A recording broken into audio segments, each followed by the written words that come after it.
La traición de Judas. Este es el perfil de un anticristo. Así es el título del sermón. Voy a leer Juan 13, versículo 34 y 35. Un mandamiento nuevo os doy, que os améis unos a otros, como yo os he amado, que también os améis unos a otros. En esto conocerán todos que sois mis discípulos, si tuviereis amor los unos con los otros. Dirían, ¿por qué está leyendo un texto que ni siquiera hemos llegado ahí, verdad? Estoy predicando Juan 13, hoy predicamos hasta el versículo 30, pero lo sigo leyendo porque este es el mensaje central del capítulo 13.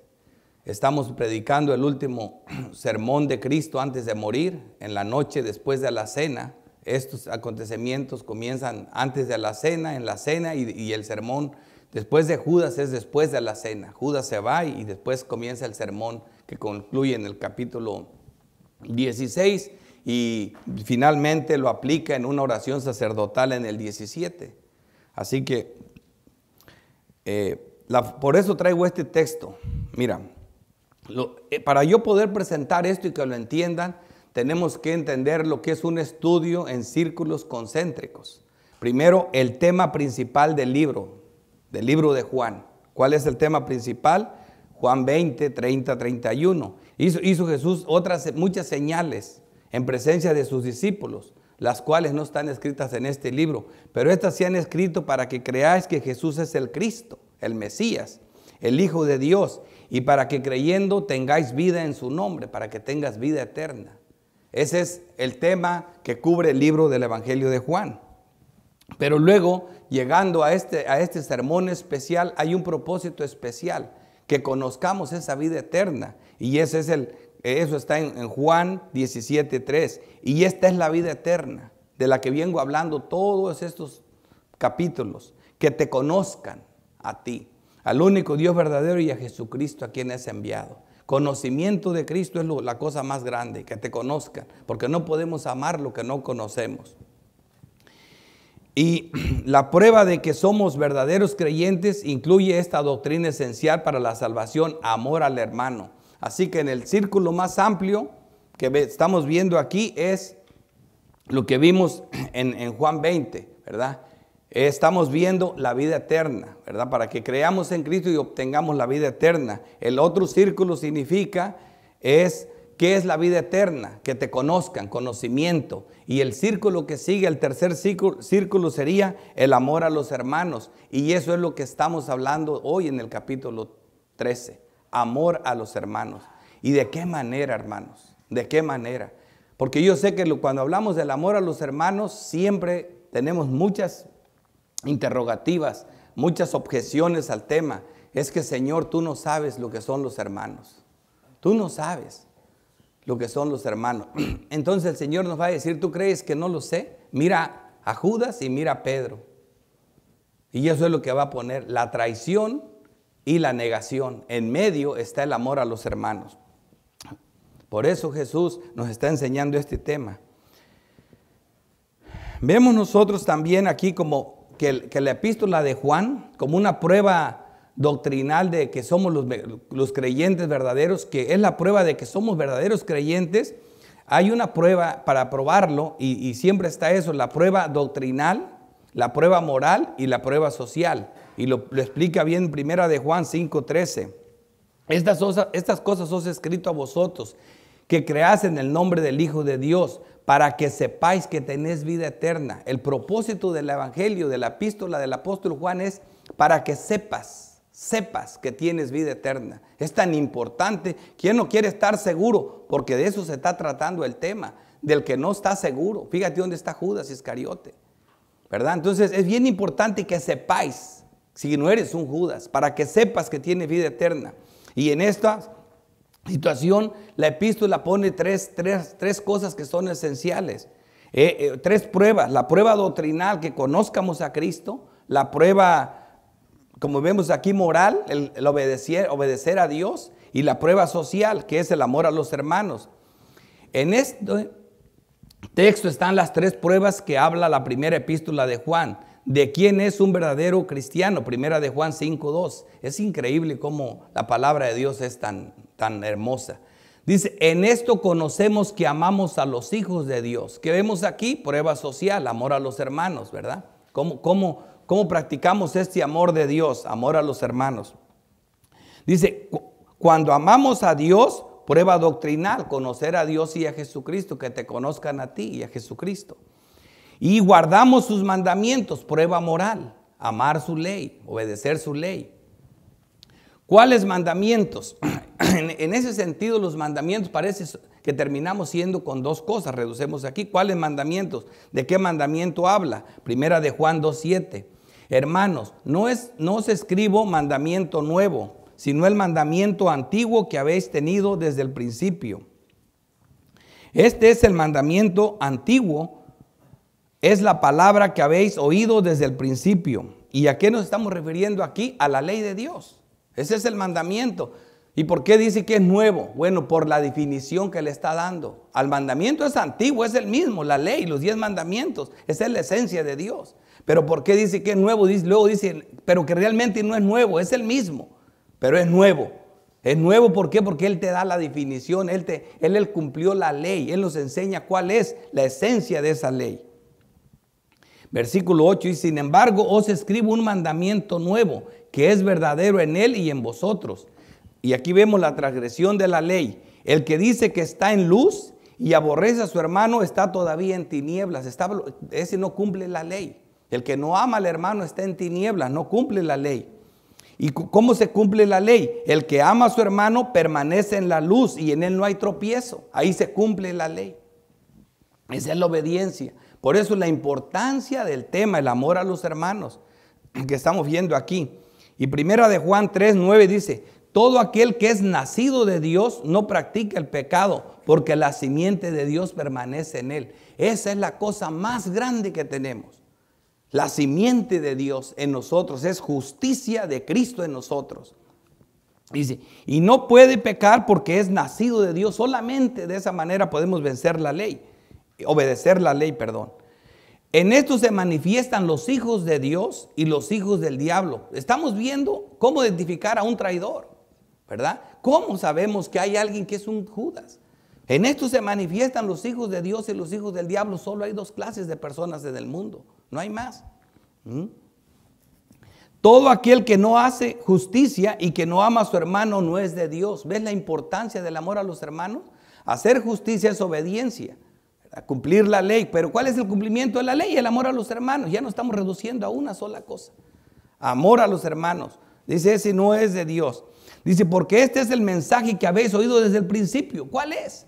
Que nos amemos unos a otros. Eso es la ley. ¿Por qué? ¿Qué es la ley? Ese es. Ahorita lo van a ir viendo poco a poco. Dice, nosotros sabemos que hemos pasado de muerte a vida en que amamos a los hermanos. El que no ama a su hermano permanece en muerte. Todo aquel que aborrece a su hermano es homicida, y sabéis que ningún homicida tiene vida eterna permanente en él. ¿Ves cómo Juan lo pone? ¿Por qué? Porque simplemente no tienes que matar a una persona. Si la aborreces ya lo asesinaste. Si eso es asesinato, es ser un homicida. Este pasaje de Juan es la joya de la corona en el total cumplimiento de la ley. Primera de Juan 3:23. Y este es su mandamiento. ¿Quién no quiere saber? ¿Cuál es, Señor? Cumplir la ley es estar fuera de la ira de Dios. Este es su mandamiento, que creamos en el nombre de su Hijo Jesucristo y nos amemos unos a nosotros como nos lo ha mandado. ¿Ves la importancia del amor a los hermanos? ¿Ves la importancia de conocer a Cristo? Es lo que estamos haciendo, que te conozcan.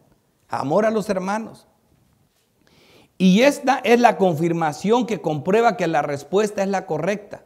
Versículo 24. Y el que guarda sus mandamientos permanece en Dios y Dios en él. Y en esto sabemos que Él permanece en nosotros. ¿En qué? ¿Que de aquí en adelante vamos a amar a los hermanos? Es imposible que ames a los hermanos. Es imposible que ames al prójimo como a ti mismo. Pero tenemos una garantía. Dice, y en esto sabemos que Él permanece en nosotros por el Espíritu que nos ha dado. Solamente Dios puede amar a Dios. Solamente cuando tú realmente eres creyente y estás tratando con otro creyente, otro hermano, Cuando comienzan a hablar de Dios, empiezan a amar uno a otro, porque amas esa esencia, porque es el Espíritu comunicándose mutuamente, y ese es el amor a los hermanos. Dios se ama a sí mismo. Nosotros decimos, no, es que yo quiero a mi madre y a mi familia porque tienen mi sangre. Pues mi hermano en Cristo tiene el mismo Espíritu, la parte más divina y pura. Hay veces que hay familias que son tan malas que dice uno, yo de este primo o de esta persona quisiera sacarme hasta la última gota de sangre que tengo de él, porque no nos gusta. Pero esto es hermoso, compartir el Espíritu de Dios. Dice, y solo con este conocimiento puedes entender estos dos pasajes. Solo con este conocimiento. Fíjate a dónde ya viene a dar las tres pruebas, dice. Fíjate lo que dice Gálatas 5:14. Y no nada más es ese. Fíjate lo que dice.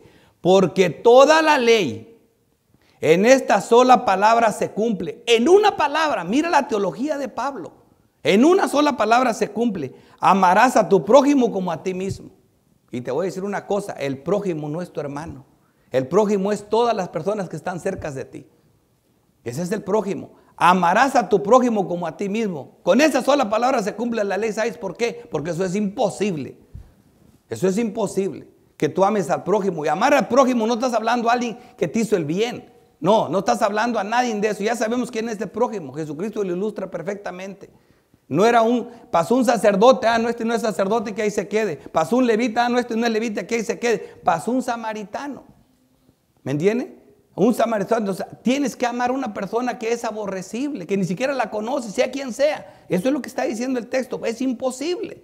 Por eso, ¿quién podrá salvarse? Nadie. Para nosotros es imposible, pero no para Dios. No para Dios. Romanos 13:8.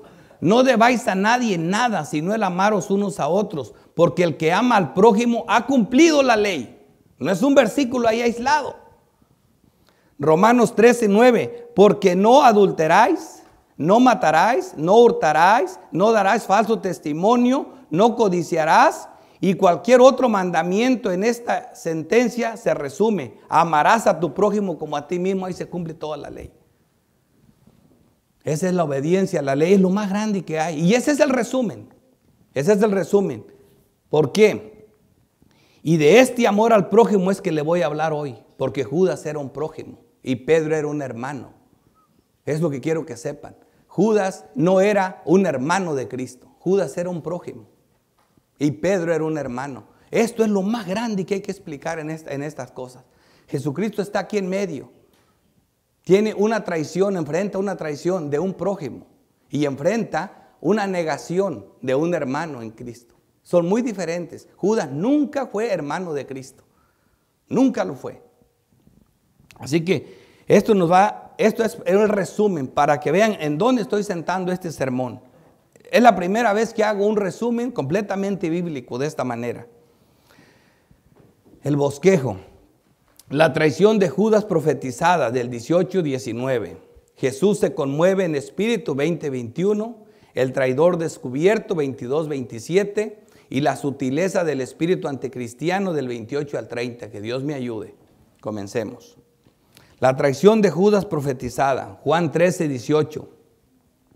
No hablo de todos vosotros. Yo sé a quién he elegido para que se cumpla la escritura. El que come pan conmigo levantó contra mí su calcañar.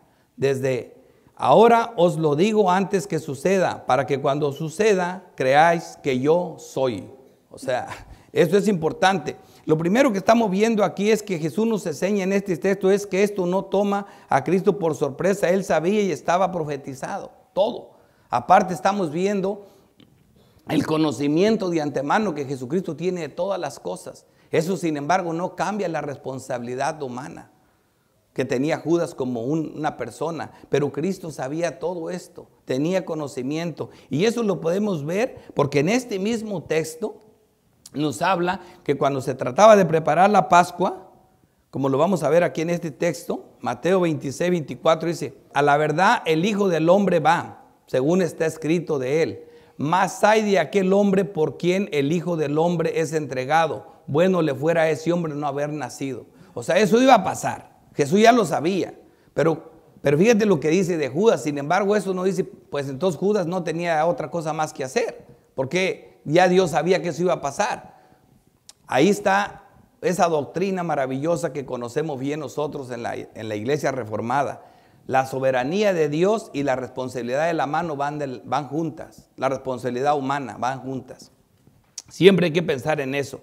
Así que aquí vemos nosotros que Judas fue responsable por lo que hizo, pero Dios no lo tomó por sorpresa, él sabía bien. Y aquí vemos que la escritura se está cumpliendo también, el Salmo 41:9. Aún el hombre de mi paz, en quien yo confiaba, el que de mi pan comía, acuérdate cuando le va a dar el pan ahorita, alzó contra mí el calcañar.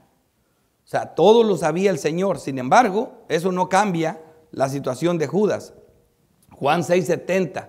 Jesús le respondió, ¿no os he escogido yo a vosotros los 12 y uno de vosotros es diablo? Ya lo había dicho desde antes, desde el principio. Siempre les venía diciendo eso. Y dice, y hablaba de Judas Iscariote, hijo de Simón, porque este era el que le iba a entregar y era uno de los 12. Esto era un conocimiento previo que el Señor tenía de eso. Así que lo segundo que nos deja ver es omnisciencia. Lucas 22:8. Aquí vemos que Jesús envió a Pedro y a Juan diciendo, id y preparad la Pascua para que la comamos. Y ellos se van y dice, esto es lo que le dice Jesús, cuando lleguen al lugar van a encontrar un hombre que lleva un cántaro, síganlo. Y donde él llegue, hablen con el dueño de la casa y díganle que cuál es el lugar que tiene ese hombre destinado para que celebremos la Pascua. Y él les va a indicar un cuarto arriba en la azotea y ahí es donde vamos a preparar la Pascua. Eso era una enseñanza de que él lo sabe todo. Igual como cuando los mandó por el burro, ¿se acuerdan? Cuando entró en el domingo de Ramos, que les dijo, vayan, van a encontrar un burro afuera de su casa amarrado. Y cuando lo estén desatando, les van a preguntar que qué hacen. Ustedes díganle que el Señor lo necesita y el hombre va a estar de acuerdo, no lo va a dejar. Todo era, Dios les está mostrando el conocimiento previo de todas las cosas, su deidad, quién es Dios, su omnisciencia, su omnipresencia, todos esos atributos de Dios, que te conozcan. Eso es lo que Él quiere. Y con esto entramos a nuestro segundo encabezado. Jesús se conmueve en espíritu. Versículo 20. De cierto os digo, el que recibe al que yo enviare, me recibe a mí. Y el que me recibe a mí, recibe al que me envió. Este texto que está aquí nos está apuntando mucho al amor a los hermanos.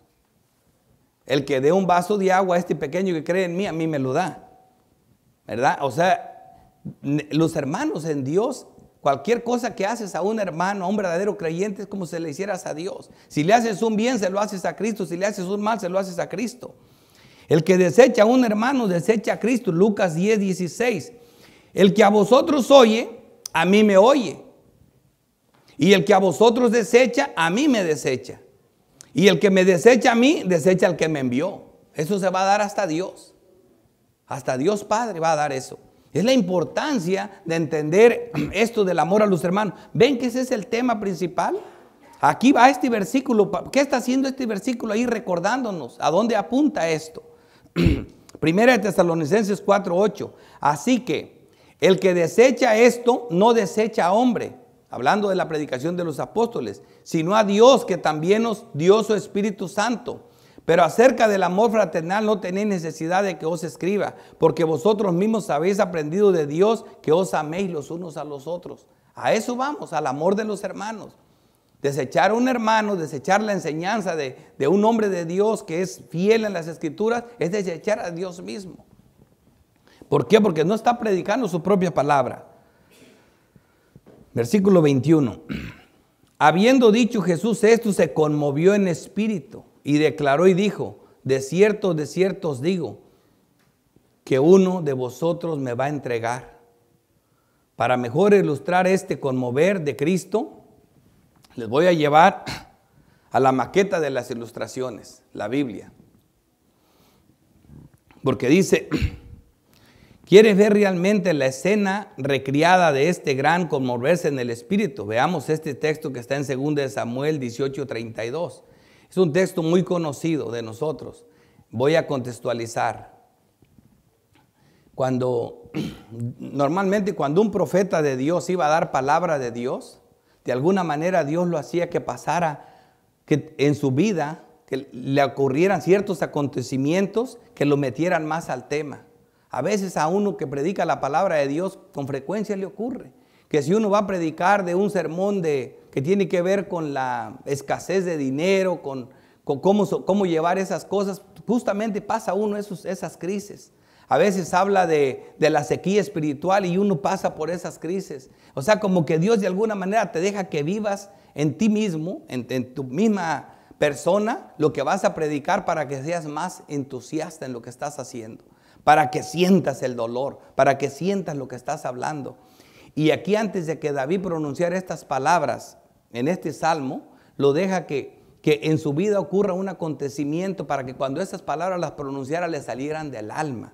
¿Y qué fue? La traición de un hijo amado, la traición de su hijo Absalón. Cómo viene y le hace la guerra y lo hace huir de ahí. Y después, ya huyendo, se enfrentan y ocurre una guerra. Ocurre una guerra. Y aquí vemos la conclusión. Dice: el rey entonces dijo al etiopí que traía la noticia de la muerte de Absalón: ¿el joven Absalón le está bien?, pregunta él. Y el etiopí responde: como aquel joven sean los enemigos de mi señor el rey. Enemigos, acuérdense. Era su hijo, era su prójimo, dice, su enemigo.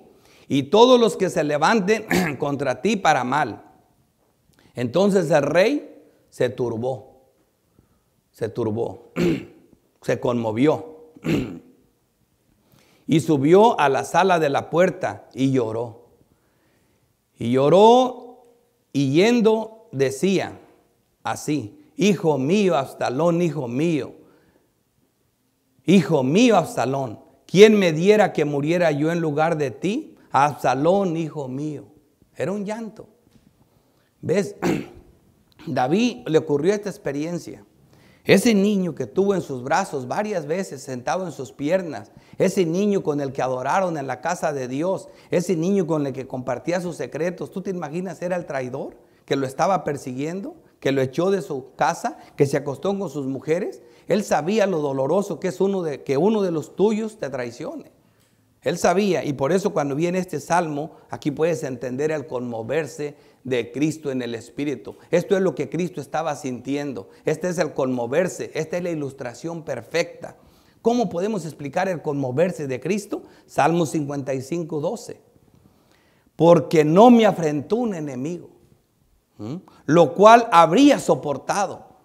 No se podía contra mi hijo, yo no puedo levantar la mano. Es lo que David sabía de Absalón. Ni se alzó contra mí el que me aborrecía, porque me hubiera ocultado de él. Sino tú, hombre, al parecer íntimo mío, en quien me recuesto, íntimo mío, mi guía y mi familiar, que juntos comunicábamos dulcemente los secretos y andábamos en amistad en la casa de Dios. Este era el conmoverse de Cristo. ¿Por qué? Porque todo lo que vivió con Judas le estaba partiendo el alma. Esto se conmovió. Por eso yo no puedo creer que alguien mejor explique la Biblia que la misma Biblia sola.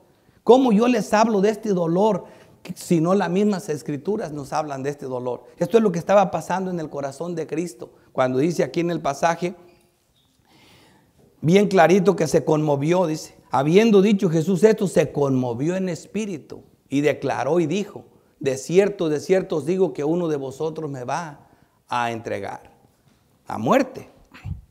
Y Romanos 9:1 dice la palabra de Dios: verdad digo en Cristo, no miento, y mi conciencia me da testimonio en el Espíritu Santo, que tengo gran tristeza y continuo dolor en mi corazón, dice el apóstol Pablo, porque desearía yo mismo ser anatema, maldito, separado de Cristo por amor a mis hermanos, los que son mis parientes según la carne. Y estos no eran hermanos en Cristo, eran prójimos de Pablo. Porque los israelitas no habían creído el mensaje de Cristo, seguían negando a Cristo, así que estos no eran hermanos, como lo vamos a ver aquí en Romanos 10, Romanos 10:1. Hermanos, ciertamente el anhelo de mi corazón, dice Pablo, tanto anhelo esto que quisiera ser maldito yo en lugar de ellos. Y mi oración a Dios para Israel es para salvación. Es el mismo anhelo que tú deseas que un hijo tuyo se salve, que un padre tuyo se salve, que tu madre se salve, que un hermano tuyo se salve. Es para salvación. Dice, es un anhelo, porque yo les doy testimonio de que tienen celo de Dios. de que aman a Cristo, lo aman, lloran por Él, se mueren por Él, dice, y conocen mucho a Dios, conocen, lo aman. Pero no conforme a ciencia, no conforme a conocimiento. No tienen un conocimiento correcto de la doctrina y están equivocados. Se van a ir al infierno por eso. Porque ignorando la justicia de Dios y procurando establecer la suya propia, no se han sujetado a la justicia de Dios. La justicia de Dios es creer en Cristo, que te conozcan a ti, para recibir esa justicia perfecta que cumplió la ley. Y eso no lo sabían. Así que esto es el sentir de Cristo por un prójimo, que no era su hermano. Hasta aquí vamos bien. Continuamos con el traidor descubierto. Versículo 22. Entonces los discípulos se miraban unos a otros, dudando de quién hablaba. Imagínatelos, todos sorprendidos, mirándose unos a otros de quién hablaba. Entró el pánico, entró el terror, como sé que entra en cualquier creyente cuando vemos algo así. Mateo 26, 22 dice, y entristecidos en gran manera, entró un terror. Comenzó cada uno de ellos a decir, yo soy Señor, yo soy Señor. Hermanos, la Biblia nos llama al autoexamen. Esto nos pone a todos así de mal. En 2 de Corintios 13, 5 dice, examinaos a vosotros mismos si estás en la fe. Probaos a vosotros mismos, o no os conocéis a vosotros mismos que Jesucristo está en vosotros, a menos que estéis reprobados. Cuando yo estudio estas palabras, yo me conmuevo. Le pido a Dios que me dé fuerzas para podérselas explicar sin que yo tenga que caer en llanto. Cuando yo oí un sermón de estos, me puse tan mal, me puse a llorar que dije, Señor, si yo soy un Judas, mátame hoy mismo.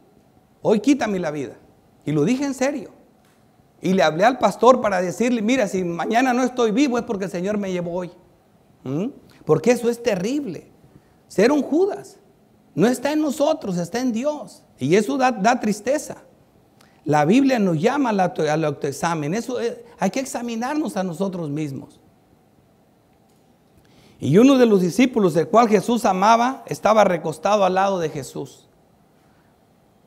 Porque dice el Evangelio de Juan que Juan era el discípulo al cual Jesús amaba. Es la primera vez que lo dice. Luego lo va a decir en el 19, 2 en el 20, 1 en el 21. Que Jesús lo amaba. Pero acuérdate, hay que entender bien este pasaje. Si no hay nada en nosotros para que nos ame, como lo dice Efesios 2:4, pero Dios, que es rico en misericordia por su gran amor con que nos amó, aun estando nosotros muertos en pecado, nos dio vida juntamente con Cristo, por gracia sois salvos. O sea que no se trata que había algo en especial en Juan. Juan igual y Pedro y yo y todos los que somos creyentes estábamos muertos antes de venir a Cristo. Muertos, nada fue que lo amara. Jesús amaba por igual a todos. Pero ¿por qué se dice esto de Juan? No nada más de Juan se dice.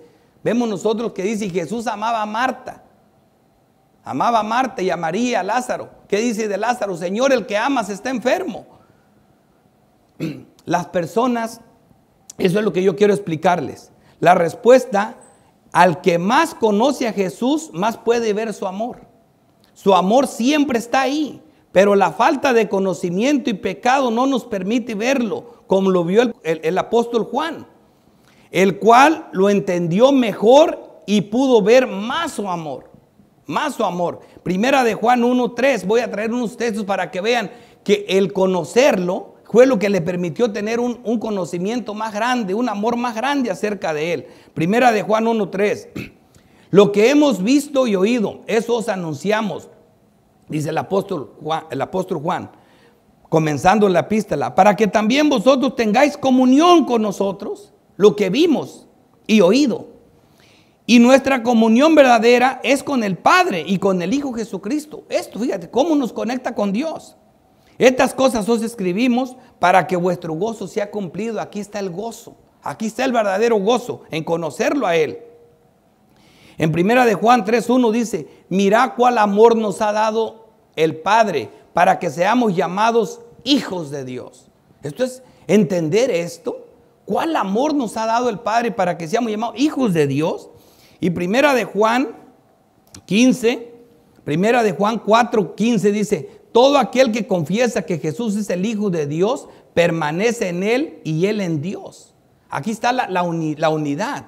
Y nosotros hemos conocido, dice el apóstol Juan, y creído el amor de Dios, el amor de Dios tiene para con nosotros. Dios es amor y el que permanece en amor permanece en Dios y Dios en Él. En esto consiste el amor, dice, no en que nosotros hayamos amado a Dios, sino en que Él nos amó a nosotros y envió a su Hijo en propiciación por nuestros pecados. El amor viene de Dios. La unión con Dios, el conocimiento de Dios nos permite más quitar las tinieblas del pecado y podemos ver su amor. El amor está ahí, pero el pecado no deja que lo veamos. El amor de Dios está ahí con una intensidad muy grande, pero el pecado, las ocupaciones del mundo y todas estas cosas no nos permiten disfrutar del gozo de su amor. Y Juan lo miró más. En esto consiste el amor, no en que nosotros hayamos amado a Dios, sino en que Él nos amó a nosotros. Eso consiste el amor. Nadie ha visto jamás a Dios. Fíjate cómo dice, si nos amamos unos a otros, Dios permanece en nosotros y su amor se ha perfeccionado en nosotros. ¿Quieres conocerlo más? ¿Quieres verlo más? Amarnos unos a otros. Eso nos permite perfeccionarnos en nosotros, perfeccionar el amor, que se nos aclare la vista. Nosotros le amamos a Él porque Él nos amó primero. Esto es solamente para que sepas por qué estas palabras. Y uno de sus discípulos al cual Jesús amaba. Yo sentía celos de eso. Y eso me va a llevar a conocerlo más, a amar a los hermanos para poderlo verlo como lo miraba Juan, para poder ver el amor de Cristo, para ser uno de esos, al discípulo a quien Jesús amaba. Esto es hermoso. Continuamos, dice, estaba recostado al lado. Esa es la otra parte que dice aquí. El apóstol a quien Jesús amaba estaba recostado al lado. Quiero explicar la postura al sentarse a la mesa. No eran sillas, sino dívanes que le llamaban o catres. Y vamos a ver si podemos ver la imagen, porque es bien interesante, porque la imagen que tienen recreada de la postura en la última cena es la imagen prácticamente de un homosexual. ¿Me entiendes? Que pusieron ahí a Jesucristo sentado en sillas como las de nosotros, la de Leonardo da Vinci. Eso distorsiona completamente el mensaje. Así no se sentaban. Estaban sentados así, eso viene siendo como un catre. Así era lo que estaban ahí cada quien tomaba la posición. Y si vemos la otra imagen, en esa imagen, para que ustedes entiendan la postura, el de en medio aquí sería Cristo Jesús, el que está acá sería Juan y el que está atrás de Cristo sería Judas Iscariote. Judas Iscariote. No crean que, como Leonardo, crean que estaban comiendo y que Juan, como si fuera un homosexual, está acostadito en el pecho de Cristo. No se pongan esa imagen. Eso no está ahí recostado, como eso no ocurre. Eso no es amarnos los unos a los otros. Que yo me le acueste a un hermano, ay no, ese es raro. Eso no está bien. ¿Cómo van a hacer eso? No, esas son tonterías. Fíjate lo que mismo dice el texto. Si lo vuelves a recrear, dice el texto aquí, dice, y uno de sus discípulos, al cual Jesús amaba, estaba recostado al lado de Jesús. ¿Qué está haciendo ese hombre? ¿No están todos recostados? O sea, no nomás Juan estaba recostado, todos están recostados, era la manera de sentarse. ¿Y a dónde estaba? Al lado de Jesús, acá lo tienes. Pero también Jesús está recostado al lado de Judas. Y Judas está recostado al lado de otro. Así estaban todos. Así que esa es la primera regla que quiero que aprendan de esto. Continuamos aquí. Dice, y a este pues hizo señas Pedro para que preguntase quién era de quién hablaba. Él entonces, ahora sí, oigan esto, primero están recostados al lado, ¿verdad? Dice, él entonces recostado cerca del pecho. Ahora para hablarle, ahora sí tenía que recostarse más para dar la vuelta. Al hablarle, al decirle quién es, de quién se trata. En ese momento como que se recuesta más en el pecho de él. Porque al preguntarle, acuérdate que lo tienen a la izquierda.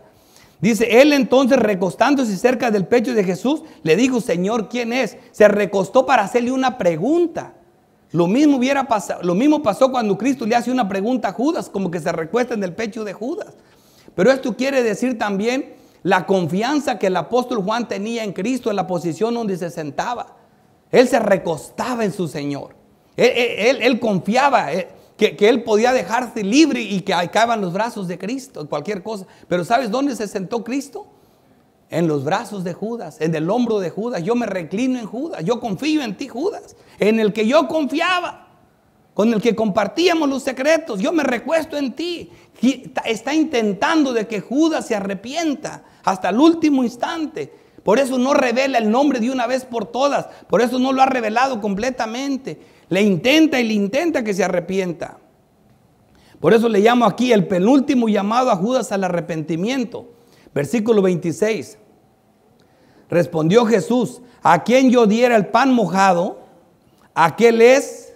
Y mojando el pan lo dio a Judas Iscariote, hijo de Simón. Vemos nosotros que cuando estaban haciendo esa situación, dice, agarra el pan, lo moja, está intentando por penúltima vez que Judas se arrepienta. Al que está comiendo de mi mano me va a traicionar, al que come de mi mano, siempre usamos eso muy común. Esta persona que comía de mi mano me traicionó. Pues eso es lo que estamos viendo aquí. Quería que Judas viera que él comía de su mano y aún así lo iba a traicionar. Versículo 26, respondió Jesús: a quien yo diera el pan mojado, aquel es. Y mojando el pan lo dio a Judas Iscariote, hijo de Simón. Así que este es el último intento de llamar a Judas al arrepentimiento. Dice, y después del bocado Satanás entró en él. Entonces Jesús le dijo: lo que vas a hacer, hazlo más pronto. Una y otra vez intentó. Una y otra vez. Judas aceptó el bocado. Judas lo aceptó y no se arrepintió. Y aquí cuando vemos ya esta palabra dice, lo que vas a hacer, hazlo. Entonces Jesús le dijo, lo que vas a hacer, hazlo más pronto. Se acabaron las oportunidades. Ya no hay más. Llegó la hora, demasiado tarde para el arrepentimiento. Y aquí vemos a Judas despedirse. Y eso nos introduce a nuestro cuarto encabezado. La sutileza del espíritu anticristiano. Pero ninguno de los que estaban a la mesa entendió por qué le dijo esto. Porque algunos pensaban, puesto que Judas tenía la bolsa, que Jesús le decía, compra lo que necesitamos para la fiesta, o que diese algo a los pobres. Cuando él pues hubo tomado el bocado, luego salió y era ya de noche. Así que aquí vemos nosotros que ninguno de los que estaban en la mesa entendió por qué le dijo esto. Ninguno. ¿Y quién lo escribe? Pablo. Esto es cuando ya tenía más de 90 años. Ya estaban escritos todos los evangelios, todas las epístolas. Juan escribe esto, que en ese momento ninguno. Era tan difícil detectar un apóstata, un falso creyente, porque no se trataba de cualquiera. No había tacha en Judas Iscariote. Era igual que todos, predicaba el evangelio como todos, hacía lo que todos hacían, era responsable. Cuando pensaron en un hombre intachable para que cargara el dinero, ¿quién mejor que Judas? Es el número uno. Es el que más se conmueve de los pobres. Fíjate qué sentimiento tiene por los pobres. Ay, ese dinero lo hubiéramos dado a los pobres. Qué piedad tan grande la de Judas Iscariote. Eso me pone a temblar. La piedad que mostraba este hombre. Y aquí vemos nosotros la piedad que tiene ese hombre, la piedad que tiene Julano. Ay, el pastor Julano, no, ese hombre es de Dios. Qué piedad tiene, ni lo conoces. Nada más lo has visto en televisión. Eso siempre nos pasa. ¿Cómo detectaron Judas en la iglesia? Primero, vamos a ver lo que la Escritura nos dice. Creer verdaderamente en la encarnación de Jesús. Y se oye raro, pero mira lo que dice el mismo apóstol Juan, ya en la parte doctrinal a los santos, que los lleva a exhortarlos a que los detecten. Primera de Juan 4:1. Amados, no creáis a todo espíritu. Fíjate cómo lo lleva la exhortación. Si no probad los espíritus, si son de Dios. Y fíjate lo que dice, porque muchos falsos profetas han salido por el mundo. En esto conoced el Espíritu de Dios. Todo espíritu que confiesa que Jesucristo ha venido en carne es de Dios. Y todo espíritu que no confiesa que Jesucristo ha venido en carne no es de Dios. Y este es el espíritu del anticristo, el cual vosotros habéis oído que viene y que ahora ya está en el mundo. Y eso se oye raro, ¿verdad? No confesar que Jesucristo viene en carne. ¿Sabes qué es esto, hermanos? Judas, precisamente, no entendió estas cosas. No entendió las dos naturalezas de Cristo. Judas estaba obsesionado con la primera. A pesar de que sabía que era hijo del carpintero y de María, él vio que levantó muertos. Él vio que multiplicó panes. Él vio que caminó sobre el agua. Él vio que hacía cosas increíbles. Para él Jesús era Dios encarnado. Para él era el que iba a tomar el imperio romano, ¿verdad? Para él Dios era algo tan grande y él iba a ser el tesorero de un imperio. Porque él era el tesorero, él iba a ser el tesorero del imperio romano. Y él no aceptó a Cristo como hombre, que vino en carne. ¿Y sabes qué significa que Cristo venga en carne? Que se iba a morir, que se cansaba, que lloraba, que se debilitaba, que era como nosotros. Y muchos de nosotros, los creyentes, no aceptamos que Jesucristo venga en carne a nosotros. ¿Sabes por qué?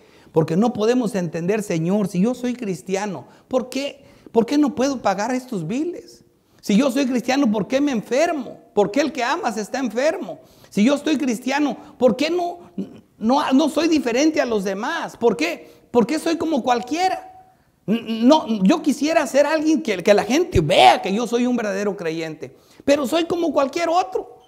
Me canso, me espanto como todos, me da vergüenza. O sea, ¿por qué soy tan débil?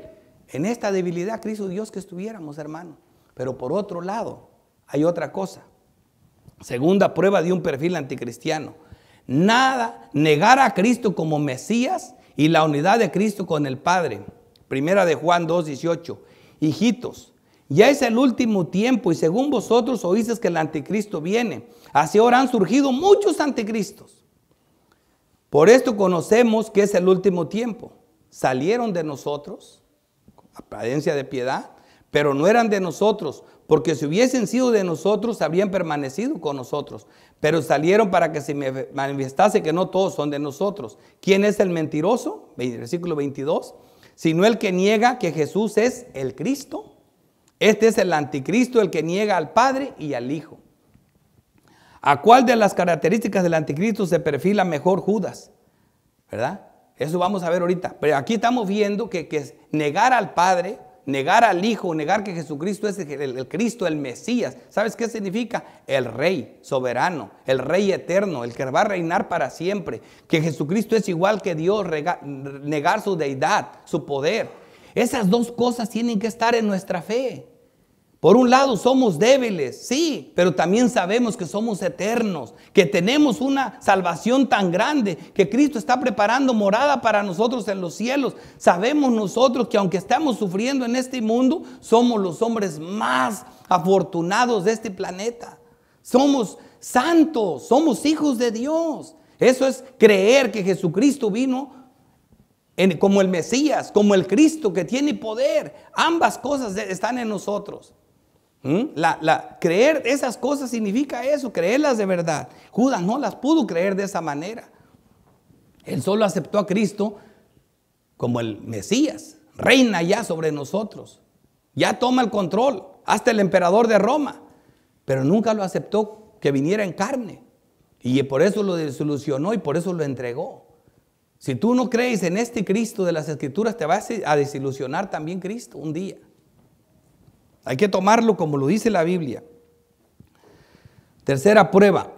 ¿A cuál de las características del anticristo se perfila mejor Judas? ¿Cómo identificar las bestias?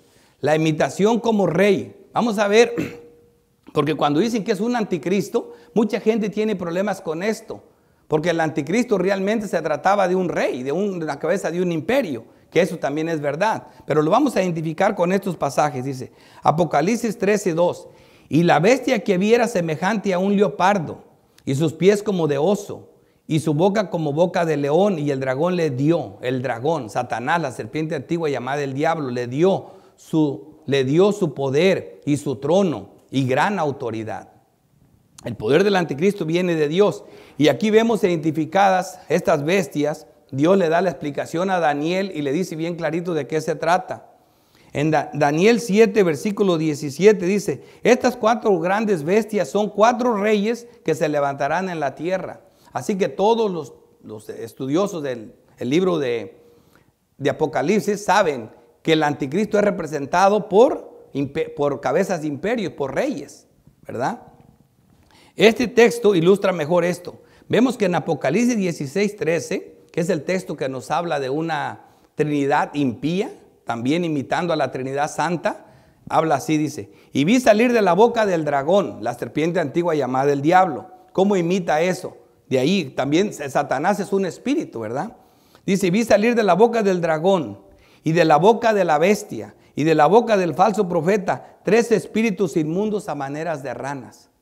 O sea, haciendo creer que así como la Trinidad, el Padre es Dios, el Hijo es Dios y el Espíritu Santo es Dios. Y los 3 comparten el mismo, es un espíritu, ¿verdad? Dios es espíritu. También le trata de hacer lo mismo, que de la boca de cada uno sale el espíritu, dice.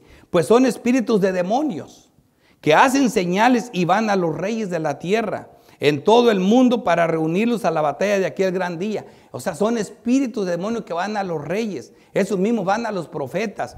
Así que aquí lo que estamos viendo es la imitación del anticristo, usando uno de los 3 de los 3 ministerios de Cristo, de los 3 oficios de Cristo. Aquí está imitando el de rey, ¿me entiende? Pero el caso de Judas es diferente. Vemos la segunda bestia. Esta es la imitación como profeta. Después vi otra bestia que subía de la tierra y tenía 2 cuernos semejantes a los de un cordero, apariencia de piedad. Parece un cordero. Óyelo bien, parece un Judas, parece un cordero, parece un apóstol de Dios, parece un cordero, pero hablaba como dragón. A la hora de hablar, hablaba como dragón y ejerce toda la autoridad de la primera bestia.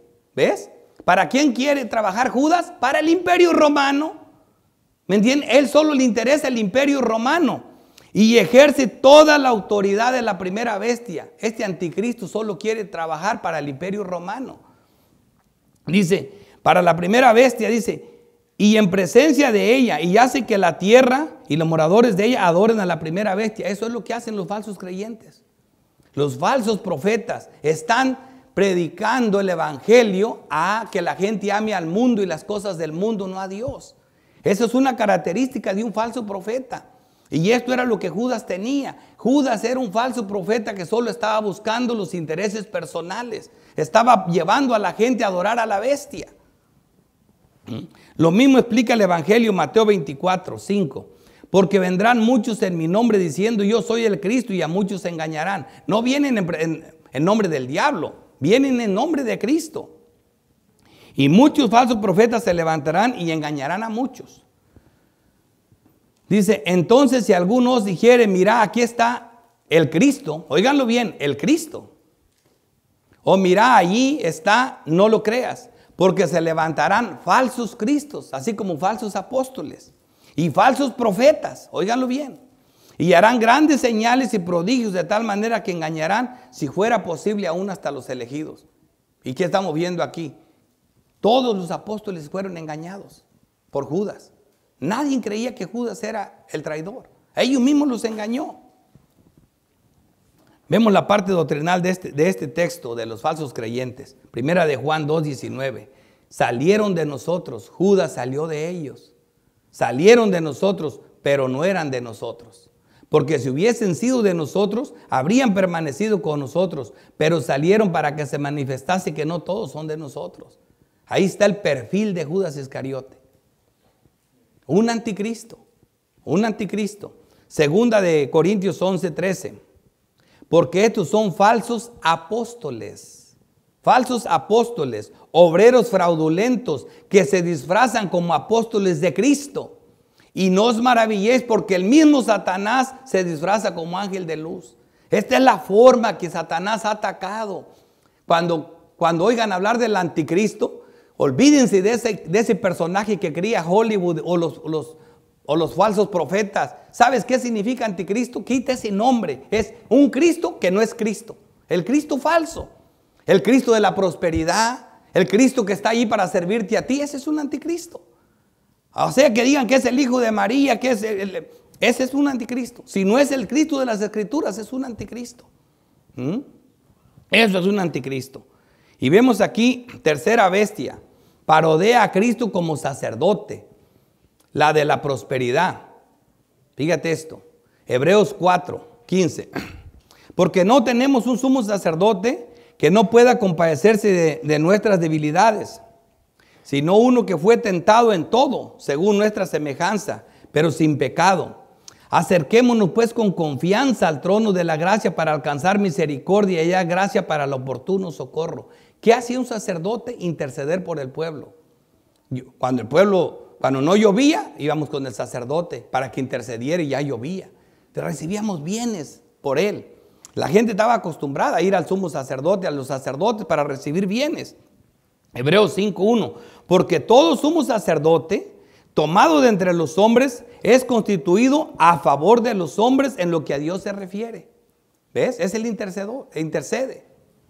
Romanos 8:16, y el Espíritu mismo da testimonio a nuestro espíritu de que somos hijos de Dios, y si hijos, también herederos, herederos de Dios y coherederos con Cristo. ¿Ves? Lo que tenemos nosotros son cosas muy grandes, pues lo mismo hace el anticristo. Estos falsos profetas presentan a un Cristo falso, ¿verdad? Que como un sacerdote falso. Y fíjate cómo lo hacen. Lo mismo ofrece el anticristo en estas características del anticristo. El problema es que las características del anticristo confunden a cualquiera, porque el anticristo imita la Trinidad. La obra de Satanás imita una Trinidad impía y imitan a Cristo en sus tres oficios, como lo vemos aquí. Daniel 11:24.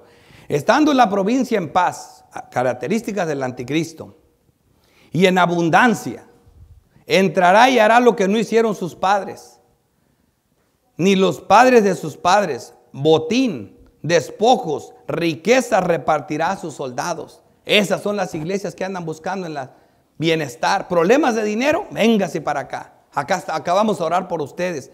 Riquezas, botín, despojo, riqueza repartirá a sus soldados. Más sigue esto, versículo 38.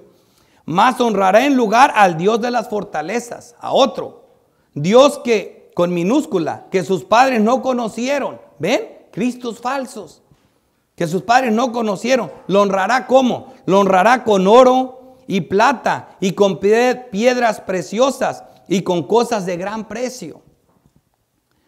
Con un Dios ajeno se hará de las fortalezas más inexpugnables y colmará de honores a los que le reconozcan y por precio repartirá el botín. Eso es lo que hacen estos falsos maestros. Los que están cerca de ellos también viven con carros caros, con mansiones, y ellos están llenos hasta de aviones privados.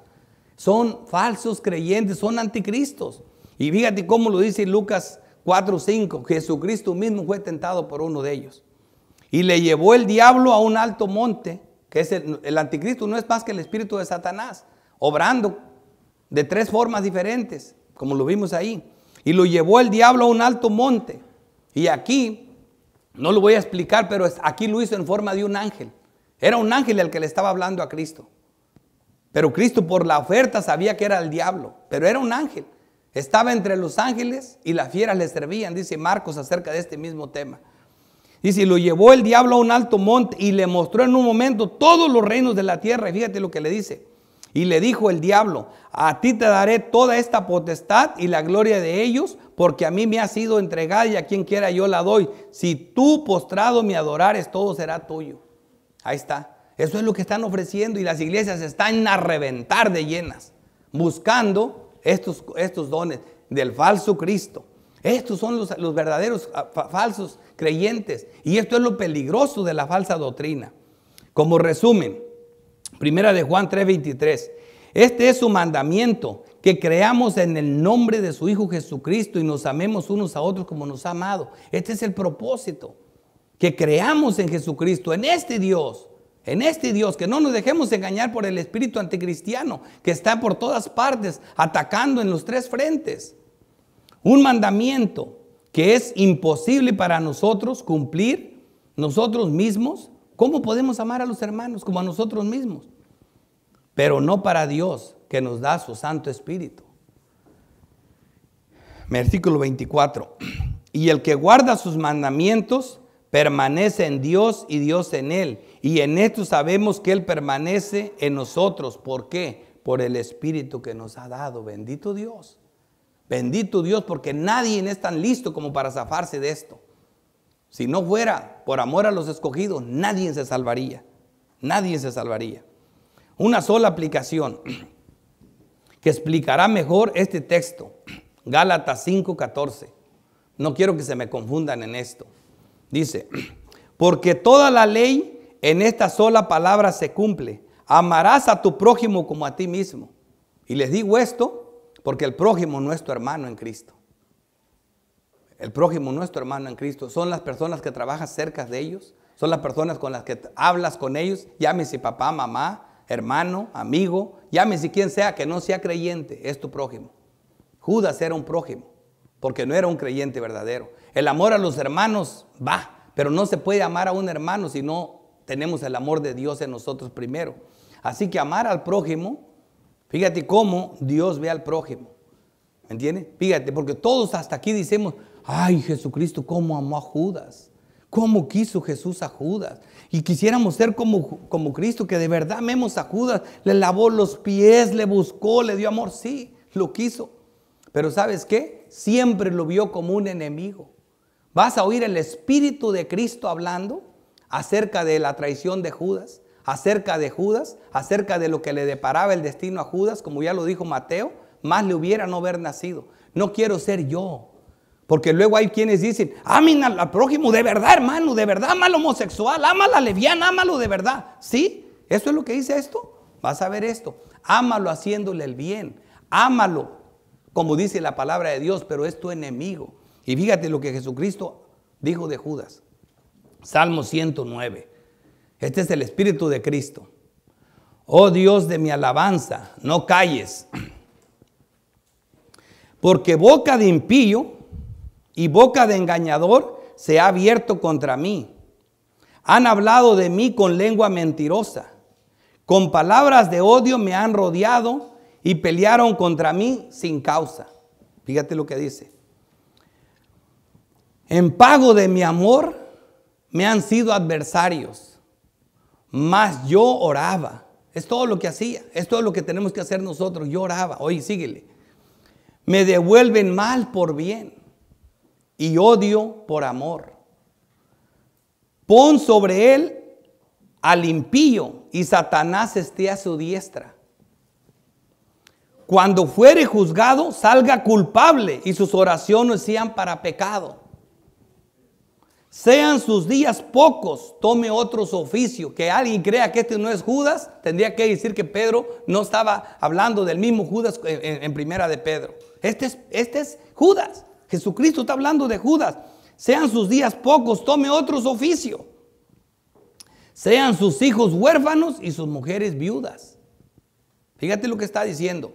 Anden sus hijos vagabundos y mendiguen y procuren su pan lejos de sus desolados hogares. Cada vez que veo a esos niños por las calles durmiendo en el suelo, aquí está, aquí está. Dice, no tenga quien le haga misericordia, ni haga quien tenga compasión de sus huérfanos. Su posteridad sea destruida. En la segunda generación se ha borrado su nombre.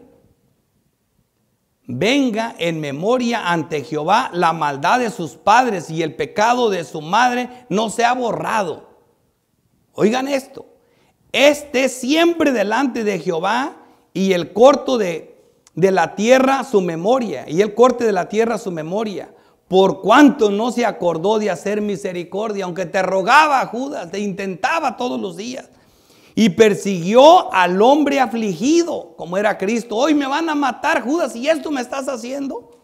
Al hombre afligido y menesteroso, al quebrantado de corazón para darle muerte. Eso es lo que estaba haciendo.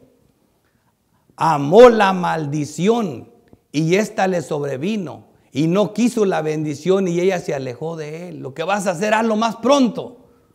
Ella se alejó de él.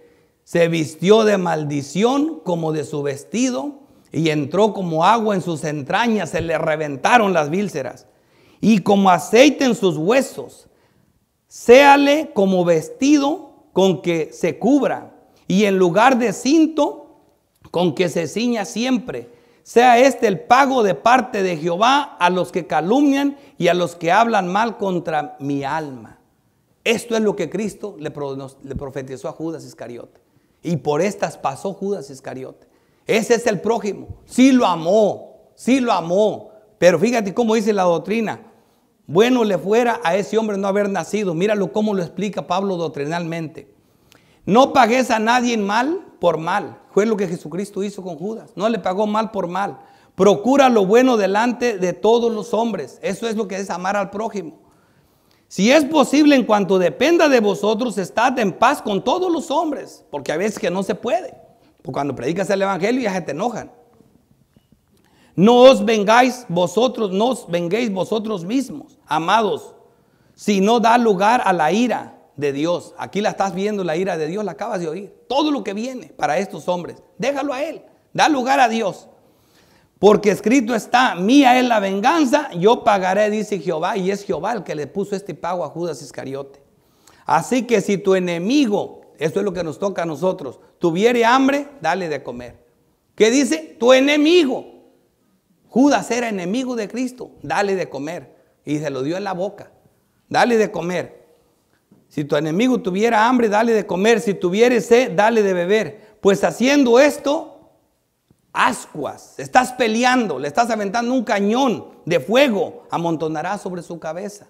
Eso es lo que estás haciendo. Dice, no seas vencido, es un término militar, es una guerra. No seas vencido de lo malo, sino vence con el bien al mal. Es una pelea, pero esa es como la tenemos que hacer. Hasta aquí tenemos el amor al prójimo.